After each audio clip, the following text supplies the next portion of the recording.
So, after 2 long, very busy weeks, I'm finally back to give you another video.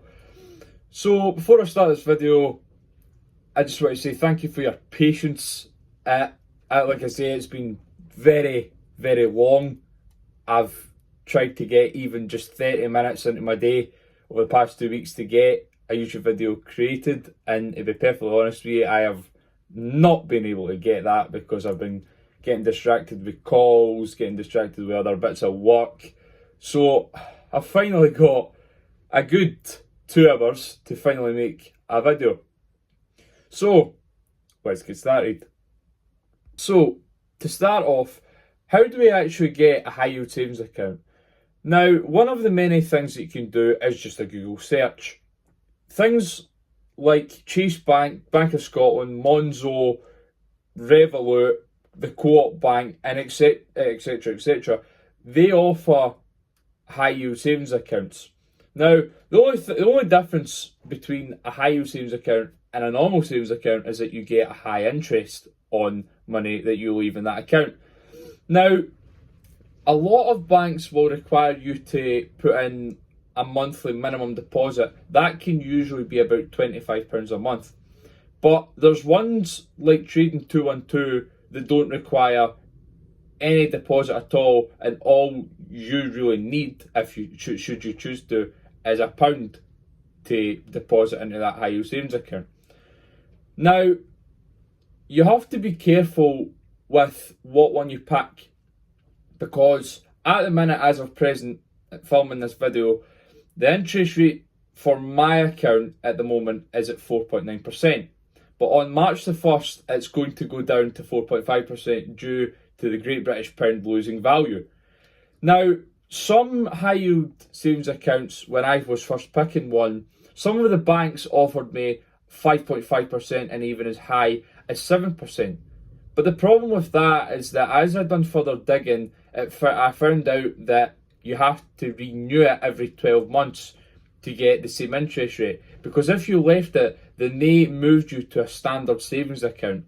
And that, if you're not on the ball, that can be very, very costly in the amount of interest you could be earning from cash that you don't need to use at all. Cash that you can actually just leave there in a bank account, or cash you can just leave to the side without having to take it out within a couple of months, or even years for that matter.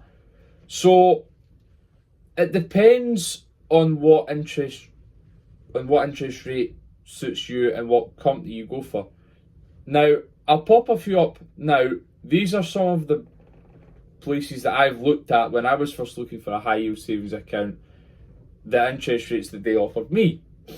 So one of the things being is the reason why they tell you to go for a high yield savings account rather than just a general savings account from a bank. Now, like I mentioned, it's pretty self-explanatory. It provides a very high interest rate.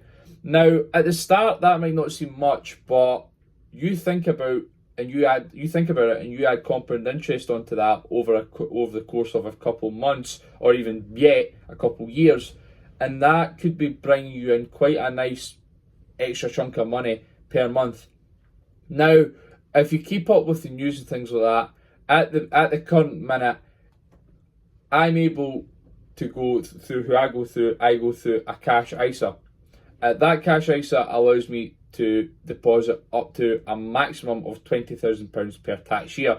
Some other savings accounts, I'll tell you, you've got a minimum fee of £25 and a maximum fee each month you could put in at £250. But with my one is extremely flexible. There's no penalties, and at the good and a better note, there's no minimum monthly fee, as well as no minimum monthly deposit. And there's no the only maximum is the ISA limit. So if you keep up with the news, you'll find out that there could be a change to this. They could be dropping it down to as minimum as £3,000, which I will link here. hopefully shouldn't go through, but it's in the pipeline and it's being talked about. And although I've went off on a slight tangent, this could mean very bad implications to people who want to start and do more with their money. So before I clear off this very short video, I want to talk about why you should start as early as possible. Now, obviously, everyone's in a different financial situation. You're in a different situation to I am. I'm in a different situation to the person next to me. Now, starting early allows compound interest to take effect. Because no matter what age you are, whether you're in your 50s, whether you're in your 30s, or whether you're my age, you still have time. You have lots of time. And that time is vital, because if you utilise that the wrong way, that could mean a big difference in your financials. With me, it only occurred to me through situations that my parents were put into through their financials that I'd learned that the biggest thing I have, the most valuable thing I have right now is time. And using that time wisely is very vital for your financial future and even get financial freedom. So I'd like to thank you for watching this very short video. Yes, there isn't too much I've added to it. Yes, I could have added more.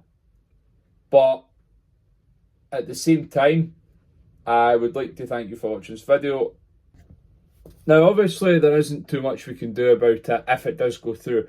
But at the minute, while it's not went through, you should probably consider doing your own research. Now, I know I never mentioned it at the start, but I am not a financial advisor at all.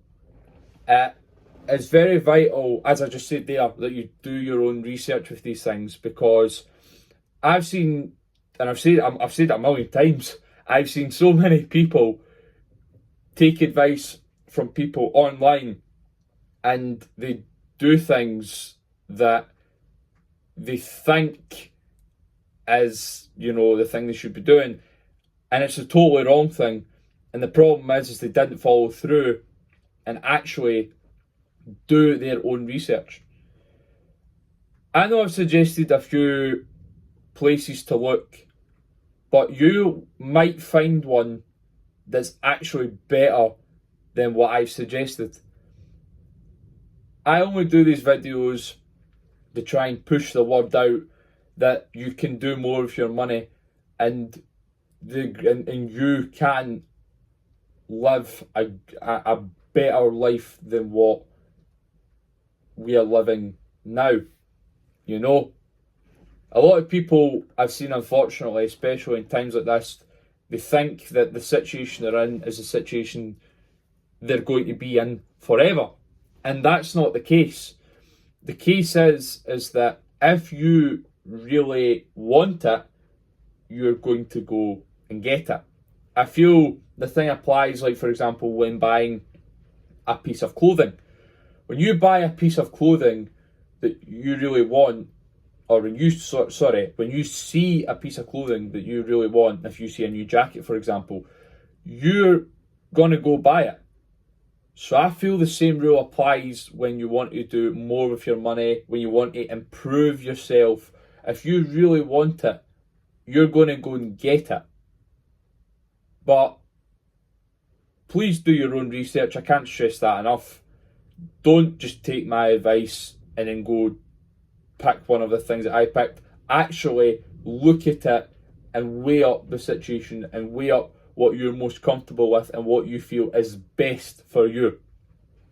But to finish it off, I'd like to thank you for watching this video, and obviously, hopefully, now that my very busy 2 weeks are finished up, I'll actually be able to create more videos consistently. Obviously, I should probably be doing one every Saturday, because that's what I wanted to set for myself. That was a goal I set for myself, my personal goal when starting this channel. but hopefully I'm able to follow through with that goal. Thank you for watching, and I'll see you in the next one.